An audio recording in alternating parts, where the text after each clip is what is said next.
Bismillahirrahmanirrahim. Welcome in biology series, second year, chapter number 15, lecture number 9. And today we are going to discuss about excretion in animals. हम ये बात करेंगे कि animals के अंदर excretory products के sources क्या हैं, नाइट्रोजनस वेस्ट भी उनको भी रिमूव करना होता है और भी बहुत से टॉक्सिक केमिकल्स होते हैं जिनको बॉडी से रिमूव करना होता है। हम ये बात करेंगे कि मेन जो नाइट्रोजनस वेस्ट के सोर्सेज हैं वो कौन से हैं और उनको बॉडी से किस फॉर्म में रिमूव किया जाता है। हायर क्वांटिटी में नाइट्रोजनस वेस्ट किस फॉर्म में रिमूव होती हैं और सिमिलरली लेस क्वांटिटी में इनको किस फॉर्म के अंदर रिमूव किया जाता है। एक्सक्रीशन क्या है? हमने पीछे पढ़ा था कि removal of waste products specially in the form of nitrogenous waste. जब हम नाइट्रोजनस वेस्ट के बारे में बात करते हैं तो उसमें अमोनिया, यूरिया, यूरिक एसिड, ज़्यादातर हम इस बारे में बात करते हैं। लेकिन अब हम इस डेफिनेशन को थोड़ा ब्रॉड करेंगे। नाइट्रोजनस वेस्ट को भी रिमूव किया जाएगा। अगर बॉडी में वाटर की क्वांटिटी ज़रूरत से ज़्यादा है उसको भी रिमूव करना, ये भी हम एक्सक्रीशन में पढ़ेंगे। एंड सिमिलरली अगर बॉडी में सोल्यूट्स या साल्ट्स की क्वांटिटी नॉर्मल से ज़्यादा होती है तो उसको भी रिमूव करना, ये भी एक्सक्रीशन में आएगा। तो एक कंपैक्ट डेफिनेशन जो एक्सक्रीशन की बनेगी वो ये है कि removal of waste metabolites in the form of nitrogenous products and water in hypoosmotic conditions or solutes in hyperosmotic environment. This is called as excretion. क्योंकि अगर वाटर की क्वांटिटी हाई हाई हो जाती है तो सेल फ्लडेड हो जाएगा जिससे वो बर्स्ट हो सकता है। एंड सिमिलरली अगर सोल्यूट्स की क्वांटिटी ज़्यादा हो जाती है यानी हाइपर ऑस्मोटिक कंडीशन होती है तो उससे सेल क्या हो सकता है, श्रिंक हो सकता है। तो हमने तमाम कंडीशंस के अंदर अपने सेल को मेंटेन करना है, तो उसकी ऑप्टिमम एनवायरनमेंट को मेंटेन करना ताकि वो प्रॉपर फंक्शन परफॉर्म कर सके। अब एक टर्म यूज होता है डी एमाइनेशन, डिक्रीज करना, एमाइनेशन, अमाइनो, एक ऐसा प्रोसेस जिसमें अमाइनो ग्रुप को रिमूव किया जाता है। और अमाइनो ग्रुप हमें पता है कि it is a part of और कंपोनेंट ऑफ अमाइनो एसिड। उसमें कार्बोक्सिल ग्रुप होता है, अमाइनो ग्रुप होता है, आर चेन और हाइड्रोजन। तो अमाइनो ग्रुप को अमाइनो एसिड की कैटाबोलिज्म के दौरान रिमूव करना ताकि हम इसको अपनी बॉडी से एलिमिनेट कर सकें या फिर हम इसको रीयूज कर सकें, this is called as deamination. In removal of amino group during catabolism of amino acids to another group for elimination और reuse is called as deamination. अब amino group it is not used for recycling of amino acids. हम इसको reuse तो करते हैं लेकिन amino acid की recycling में इसको यूज नहीं करते। अब ये जो अमाइनो ग्रुप है ये वाटर के अंदर इजीली डिसॉल्व है और अगर ये वाटर के अंदर डिसॉल्व होता है तो हमें पता है कि हमारे बॉडी के अंदर ब्लड में ये शामिल हो जाएगा और टॉक्सिसिटी पैदा करेगा, यानी प्लाज्मा के अंदर इसकी क्वांटिटी इंक्रीज हो जाएगी। अब प्लाज्मा क्या है? It is the liquid part of blood, approximately constitute 55% of blood in volume and it is yellowish in colour. अब ये जो टॉक्सिक वेस्ट हैं अगर इनकी क्वांटिटी बॉडी में इंक्रीज हो जाती है तो क्या होता है? कन्वल्शंस हो सकती हैं, कॉमा हो सकता है और इवन के डेथ भी हो सकती है। कॉमा अक्सर आपने सुना होगा।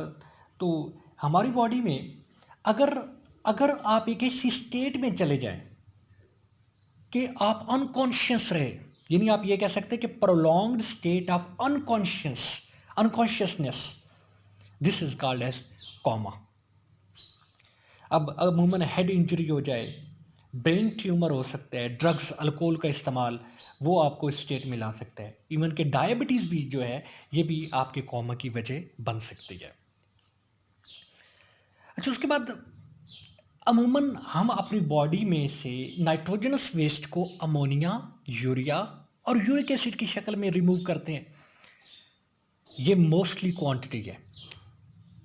लेकिन अगर हम इसको लेस क्वांटिटी में देखें, यानी नाइट्रोजनस वेस्ट को हम अपनी बॉडी से थोड़ी थोड़ी अमाउंट में यानी स्मॉल क्वांटिटी में जब रिमूव करते हैं तो वो किस फॉर्म में करते हैं? वो क्रिएटिनाइन ट्राईमिथाइल एमाइन ऑक्साइड की शक्ल में। अब क्रिएटिन हालांकि it is main source of energy in brain cells and muscles. जब क्रिएटिन को डीकम्पोज किया जाता है तो ये कन्वर्ट हो जाती है क्रिएटिनाइन के अंदर। और क्रिएटिनाइन जो है, अगर इसकी क्वांटिटी बॉडी के अंदर एक्स्ट्रा हो जाए, प्लाज्मा के अंदर अगर इंक्रीज होती है, तो ये कार्डियोवास्कुलर डिजीजेस की वजह बन सकती है। इस वजह से इसको बॉडी से रिमूव करना ज़रूरी होता है। इसी तरह जब हम बात करते हैं ट्राई मिथाइल एमाइन ऑक्साइड की, तो जो ट्राई मिथाइल एमाइन ऑक्साइड है, ये एक कलरलेस यानी स्मॉल कलरलेस एमाइन ऑक्साइड है जो कि कोलिन से प्रोड्यूस हो सकता है। और जो माइक्रोब्स यानी बैक्टीरिया वगैरह गट के अंदर मौजूद होते हैं, वो इसको बनाने में हेल्प कर रहे होते हैं। अच्छा, उसके बाद अगर हम देखें नेक्स्ट एक्सक्रीशन इन एनिमल्स के, अगर ये लीस्ट क्वांटिटी में प्रोड्यूस होती हैं या लीस्ट क्वांटिटी में किस फॉर्म में रिमूव किया जाता है, तो वो आपके अमाइनो एसिड्स हो सकती हैं, प्योरीन्स हो सकती हैं और पिरिमिडाइंस हो सकती हैं। प्योरीन्स और पिरिमिडाइंस हमें पता है कि ये नाइट्रोजनस बेसिस हैं जो कि सिंगल रिंग्ड और डबल रिंग्ड की बुनियाद पर इनको डिवाइड किया गया है। और amino acid which is the unit of proteins. अब प्योरीन्स और पिरिमिडाइंस जब हम इनको डिवाइड करते हैं, ये जब तकसीम हो जाते हैं छोटे छोटे मॉलिक्यूल्स के अंदर, छोटे कंपाउंड्स के अंदर, तो ये कन्वर्ट होंगे जेंथीन में, हाइपोजेंथीन में, uric acid, allantoin and ammonia की शक्ल में। अब जेंथीन और हाइपोजेंथीन क्या है? जेंथीन और हाइपोजेंथीन दोनों प्योरीन बेसिस हैं और प्योरीन्स हमें पता है कि डबल रिंग्ड होती हैं। अब ये जो डबल रिंग्ड हैं प्योरीन्स, इसमें एडिनिन है और गुआनिन है। जब गुआनिन की डीकम्पोजिशन होती है, जब इसकी डी जनरेशन होती है, डिग्रेडेशन होती है, तो वो क्या बनाएंगी? जेंथीन बनाएंगी। और इसमें एक एंजाइम रोल प्ले करता है, उसको हम कहते हैं गुआनिन डी एमाइनेज। ये वाटर के अंदर सॉल्युबल है और इसका फार्मूला C5H4N4O2 है। इसी तरह हाइपोजेंथीन क्या है? हाइपोजेंथीन जब हम इसको डिवाइड करते हैं या डिग्रेड करते हैं, किसको? एडिनिन को। वो गुआनिन थी, ये एडिनिन है। अब इसमें जो हाइपोजेंथीन है, याद रखें कि it is the constituent of nucleic acid and it is present in the anticodon of tRNA in the form of nucleoside inosine. और इसका फार्मूला C5H4N4O है। अब ये दो सोर्सेस से बनता है, याद रखिएगा। एक तो ये एडिनिन की डीएमाइनेशन से बनता है, एडिनिन की डीएमाइनेशन से, and similarly it is the intermediate product of degradation of adenine. फिर इसको कन्वर्ट किया जाता है हाइपोजेंथीन में और हाइपोजेंथीन को कन्वर्ट किया जाता है जेंथीन में। और एक एंजाइम जो रोल प्ले करता है हाइपोजेंथीन से जेंथीन में कन्वर्ट करने के लिए, दैट इज जेंथीन ऑक्सीडेज। जेंथीन ऑक्सीडेज। इसी तरह हम एलेंटोइन के बारे में बात करें तो एलेंटोइन ये भी एक ऑर्गेनिक कंपाउंड है जो कि यूरिक एसिड से प्रोड्यूस होता है। यूरिक एसिड बेसिकली लीवर के अंदर, यानी जो आपका हिपैटिक है, उसके अंदर यूरिकेज एंजाइम की मदद से यूरिक एसिड को कन्वर्ट किया जाता है एलेंटोइन में। Allantoin it is more easily excreted by kidney because of water soluble.